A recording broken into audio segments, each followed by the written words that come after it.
क्या गोबर में सुगंध आ जाएगा क्या? यूपीए को आप इंडिया बना लो या हिंदुस्तान बना लो, आर्यावर्त बोल दो, जम्बूद्वीप बोल दो, कुछ भी बोल दो।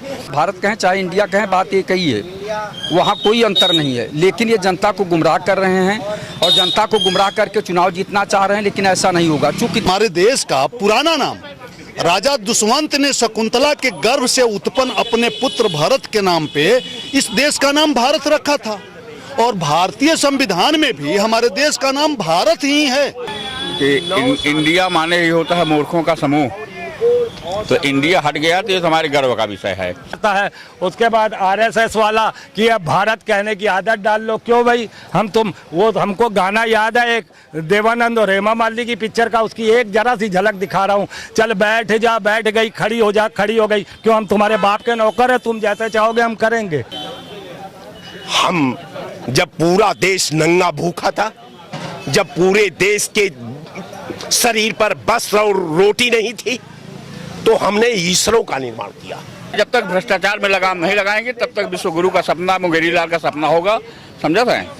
अब शौचालय के निर्माण पर अगर ईश्वरों नहीं होता तो चंद्रयान 2 शौचालय के छत से जाता क्या? भ्रष्टाचार समाप्त तो कर नहीं बल्कि बढ़ा रहे हैं उसको। किस तरह से ये भ्रष्टाचार समाप्त करेंगे, देश के प्रधानमंत्री जी बताना चाहिए। उसके पास 9 साल का फेलोर कार्ड है। जो इसने वादा आम जनता के साथ किया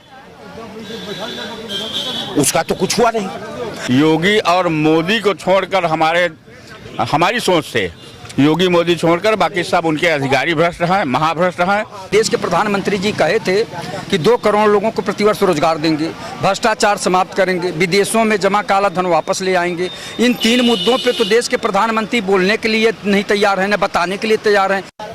नमस्कार, मैं मौजूद प्रदेश की राजधानी लखनऊ में। मैं मौजूद हूँ दारुसफा पर। जैसा कि उत्तर प्रदेश के अंदर दिन प्रतिदिन जैसे उत्तर लोकसभा चुनाव नज़दीक आते जा रहे हैं, सियासत गर्म होती जा रही है। आज हम यहाँ पे चर्चा करने के लिए हाजिर हुए हैं कुछ लोगों से जो इस वक्त चर्चा का विषय बना हुआ भारत बनाम इंडिया को लेकर के, उस पर जानना प्रत्येक जाएंगे। सर, भारत बनाम इंडिया हो चुका है। भारतीय जनता पार्टी कहती कि हमने तो नाम भारत रख दिया है, विपक्ष कहता है हम तो भाई INDIA इंडिया लेकर के चलेंगे। क्या लगता है, सारे मुद्दे छोड़ करके क्या इसी मुद्दे पे चर्चा होनी चाहिए? नहीं, भारत और इंडिया एक सिक्के के 2 पहलू हैं, दोनों बात एक ही है। जबकि संविधान में भी लिखा है और बड़े बड़े विद्वानों का तर्क आया है और समाचार पत्रों में भी छपा है कि इसका कोई मतलब नहीं है। चाहे आप भारत कहें चाहे इंडिया कहें, बात एक ही है, वहाँ कोई अंतर नहीं है। लेकिन ये जनता को गुमराह कर रहे हैं और जनता को गुमराह करके चुनाव जीतना चाह रहे हैं, लेकिन ऐसा नहीं होगा। चूंकि देश के प्रधानमंत्री जी कहे थे कि 2 करोड़ लोगों को प्रतिवर्ष रोजगार देंगे, भ्रष्टाचार समाप्त करेंगे, विदेशों में जमा काला धन वापस ले आएंगे। इन 3 मुद्दों पे तो देश के प्रधानमंत्री बोलने के लिए नहीं तैयार हैं, न बताने के लिए तैयार हैं। और यहाँ तक जिन नेताओं के उंगली पे गिनाए थे कि अजीत पवार के ऊपर है, फला के ऊपर है, महाराष्ट्र में तमाम नेताओं को भ्रष्टाचार का आरोप लगाए थे, मध्य प्रदेश में लगाए थे, पश्चिम बंगाल में लगाए थे, उन्हीं नेताओं को अपने दल में मिला के उप मुख्यमंत्री पद से नवाज रहे हैं। तो कहाँ ये भ्रष्टाचार समाप्त कर रहे हैं? ये भ्रष्टाचार समाप्त तो कर नहीं बल्कि बढ़ा रहे हैं उसको। किस तरह से ये भ्रष्टाचार समाप्त करेंगे, देश के प्रधानमंत्री जी बताना चाहिए।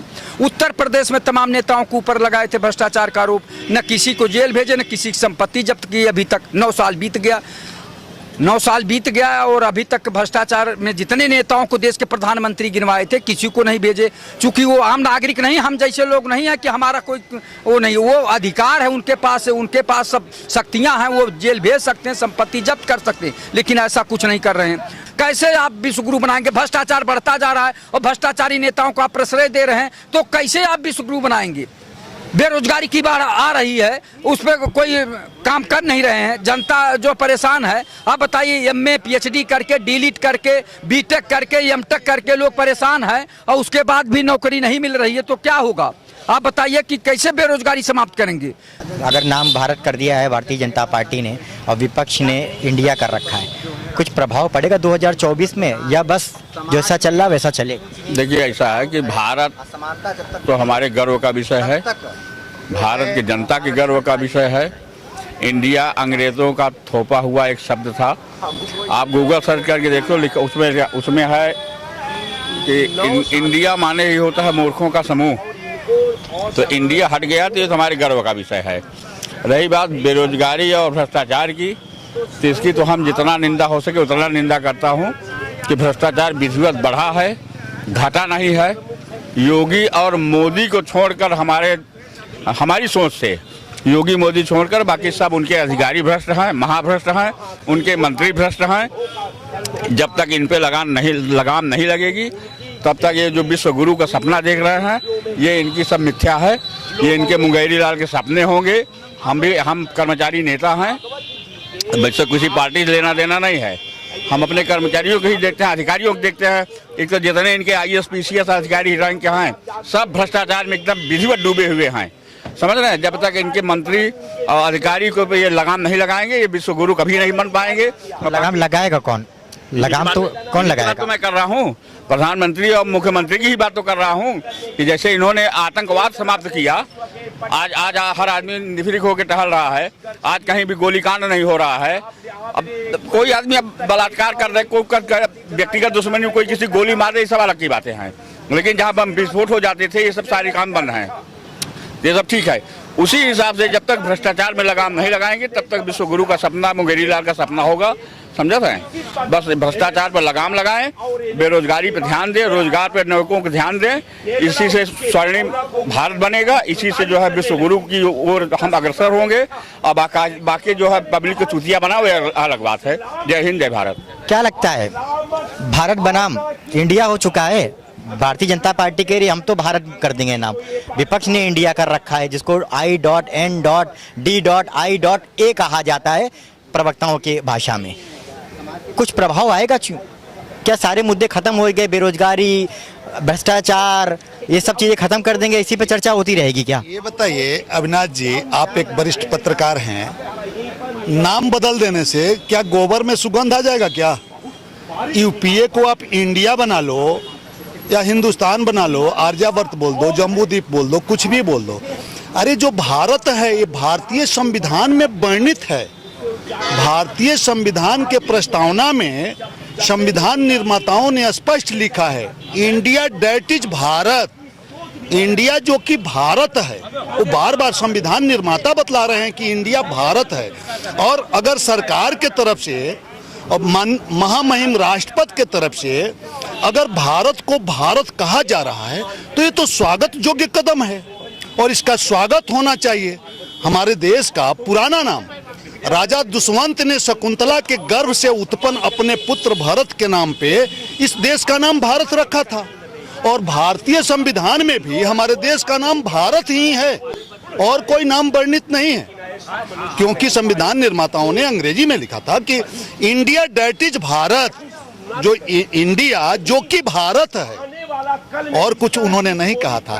तो ये विपक्षी दल वाले लोग हैं, ये चाहे इंडिया रख लें या जो भी रख लें, ये सिस्टम अच्छी बात नहीं है। जो कार्य सुटेबल है, सरकार के अच्छे कार्यों की सराहना होनी चाहिए, राष्ट्रपति के उठाए हुए इस कदम की सराहना होनी चाहिए और इस तरीके से बहुत स्वागत योग्य कदम है। वो थोड़ा ही सही, लेकिन अगर भारत को भारत कहा जाने लगा या भारत कहा जा रहा है तो ये स्वागत योग्य कदम है। दलों के गठबंधन का नाम इंडिया ही गलत है, जो 1950 के राष्ट्रीय प्रतीक चिन्ह अधिनियम का उल्लंघन है और भारतीय संविधान का अपमान है। और जनता एक इंडिया में कई इंडिया बनाने जैसा है। मैं आपके माध्यम से पूछना चाहता हूं, जिन मतदाताओं ने एनडीए को वोट नहीं दिया था, इंडिया को वोट नहीं दिया था, क्या वो इंडिया के लोग नहीं थे? देश में 91 करोड़ मतदाता थे 2019 के चुनाव में, जिसमें मात्र 22 करोड़ मतदाताओं ने बीजेपी को वोट दिया और भारतीय जनता पार्टी केंद्र की सत्ता पे काबिज है।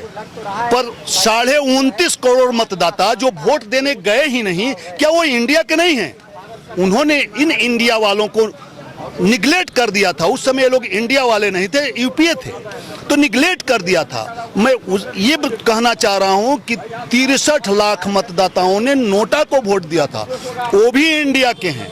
तो अगर सत्ता पक्ष के कार्य को गलत कह रहे हैं तो मेरे नजर में विपक्षी दलों के गठबंधन का नाम, यानी अल्ली बाबा 40 चोर हम लोग सुना करते थे, अब राहुल बाबा 28 चोरों का जो गठबंधन है, इस गठबंधन को हम स्पष्ट मानते हैं कि ये देश की जनता को छलावा, देश के जनता के साथ छलावा करना चाहते हैं, गोबर का नाम गुलाब रखना चाहते हैं, जो कि संभव नहीं है, उसमें सुगंध नहीं आने वाला है। यूपीए का नाम तुमने इंडिया रख दिया तो उससे उसमें कोई बदलाव नहीं होने वाला। देश की जनता इनकी सारी भरमा को समझती है। कह तो रहे हैं 1 नेशन 1 इलेक्शन जो है बहुत सराहनीय है, लेकिन जिस प्रकार से स्थिति अब अभी हमारे यहाँ की चल रही है, उम्मीद करा जा सकता है कि हो सकता है ऐसा? मतदाता सूची तो तैयार नहीं होती है भैया, अभी ऐसी इसकी एकदम इमरजेंसी क्या है? आपके पास एटीएम मशीनें, ईवीएम मशीनें नहीं है, उसको कैसे और कितनी जल्दी अपडेट कर पाएंगे? कम से कम 6 महीने लगेंगे। आपको विदेशों से ईवीएम मशीन मंगानी पड़ेगी, अपडेट करना पड़ेगा। ये एक ड्रामेबाज प्रधानमंत्री है, उससे ज़्यादा कुछ नहीं है। मेरा पेट दर्द हो रहा था, शुक्रिया आप जो इधर आ गए, मैं खड़ा नहीं हो पाता क्यों। और मैं ये बता रहा हूँ सर जी कि ये सिर्फ और सिर्फ एक ड्रामेबाज प्रधानमंत्री है। 5 राज्यों में चुनाव है 2023 में, जनवरी फरवरी में 3 राज्यों में चुनाव है, टोटल 8 विधानसभा में जगह पे चुनाव है। उन्हें प्रभावित करना, विपक्ष को तोड़ने का काम करना, उनके भी दिखाई पैदा करना, बस इसका एक ही मुद्दा है। ये कभी सनातन के नाम, अभी तक तो ये हिंदू खतरे में था, फिर ये सनातन खतरे में है, कभी कुछ, इसका ये प्रोपोगंडा चलता रहेगा। ये देश में इसी तरीके से भ्रमित करता